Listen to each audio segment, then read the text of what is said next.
Hey, what is going on, YouTube people? My name is Nate, and today an incredibly astonishing development has been made in the Call of Duty Zombies storyline. Not the Advanced Warfare storyline, the Treyarch storyline, and I think this is amazing. So, a few days ago, I was laying down in bed, and I had nothing better to do, so I was on my phone browsing the Call of Duty Zombies subreddit, and a lot of these cool ideas and theories were suggested by different users and things like that, and they really enticed me, and I put a lot of these together, and I think I've made a really, really good sense of the Call of Duty storyline, and I really hope you guys will enjoy this, because this makes a hell of a lot of sense to me, at least. So, what I'm going to do for you right now is I'm going to play for you the Call of Duty Origins end cutscene. Now, I want you to notice, keep a lookout for two things. The child named Eddie, keep an eye on him, and particularly his voice. Secondly, I want you to keep an eye on I want you to look at Samantha's eyes in the beginning of it, and particularly her pupils, what direction they go into. So, I'll be right back when that cutscene ends. From that day forward, they knew that Samantha would keep them safe. Forever.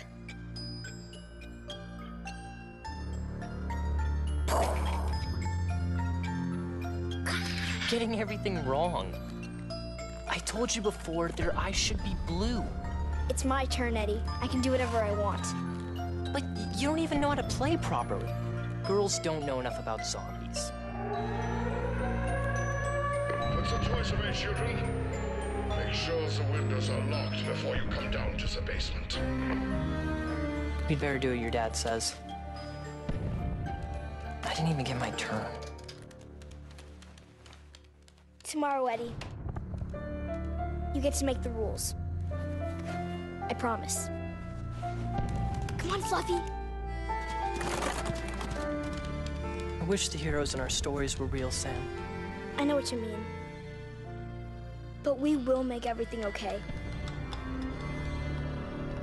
My dad says he has a plan. Okay, so I know you guys didn't miss this. So, Eddie is most likely portraying Richtofen, right? The 10 to 14-year-old boy in the cutscene is most likely portraying Edward Richtofen. His advocacy for blue eye color in the zombies really highlights this, right? I mean, but why is he portraying a 59-year-old German man if the kid's like 10 years old and he has an American accent? I don't get that. Why would a 10-year-old American child choose to portray a 60-year-old batshit crazy German guy? That doesn't make any sense to me. Secondly, Samantha, she's portraying exactly who she is. About a 9 to 10-year-old girl, right? Now, you really don't get to hear how she sounds like in the game, but it does seem like she's American in the game too, right? Even though her father's German. I never really got that, but oh well. So why does Samantha get to portray who she wants to, but Richtofen doesn't, or Eddie doesn't get to portray who he wants to? That didn't make a lot of sense to me. Secondly, in the beginning of the cutscene, notice Samantha's eyes moving from left to right and occasionally up and down.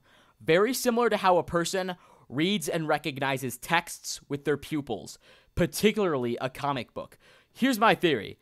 The entire Call of Duty storyline is loosely based upon a comic book. The intro, the monologue Samantha gave to us in the beginning of the cutscene was simply her reading an excerpt from that comic book. Here's the idea. So every page to this comic book is a new zombies map. This is evident by kind of the comic book style loading screens that we see for most of the Call of Duty maps. Now, occasionally there won't be a comic book loading screen. In the case of Transit, for instance, it was just a postcard. But for most of the time, these are comic book loading screens, right? Now, you will also, every now and then, once in a blue moon, get that George A. Romero Call of the Dead loading screen. But that's not likely. So, most of these loading screens are comic book artwork, right? All from what appears to be a comic book. So, here's the thing. Every page represents a new zombies map. How do I know this? Well, I want you to look at the Call of the Dead page in the comic book, and I want you to look at the top right-hand corner. There's a piece of it ripped out, right? And there's a leaf in that page. Well, now let me show you Shangri-La side. This is the Shangri-La loading screen. Notice how this fits in perfectly with that ripped out page, or that ripped out piece of a page from the Call of the Dead loading screen. This was the second page in the comic book. The next page in the comic book. Shangri-La is in the same comic book as Kino der Toten, Call of the Dead. Here, my theory on Call of the Dead is that it was just an advertisement or something.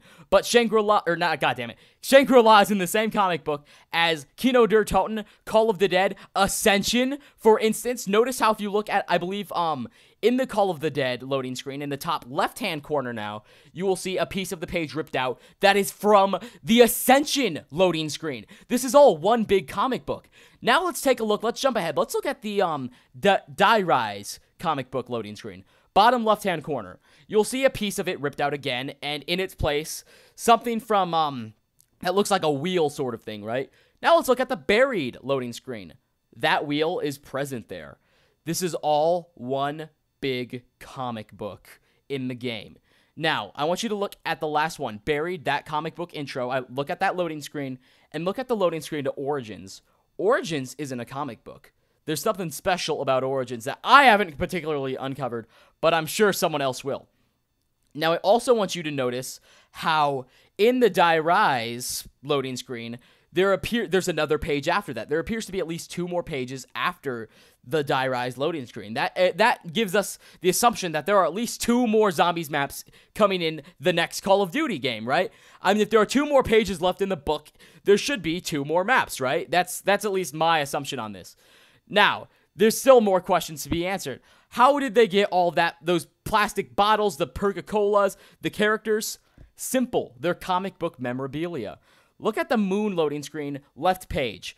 There's a, I think it's like a Speed Cola bottle for sale. Wait, maybe it's double tap. But there's a Coca-Cola bottle for sale. It's like an advertisement advertising all of the memorabilia from the comic books. Kind of how when you used to read one of those really old, like, Spider-Man comic books, occasionally one page would be an advertisement for all of the memorabilia.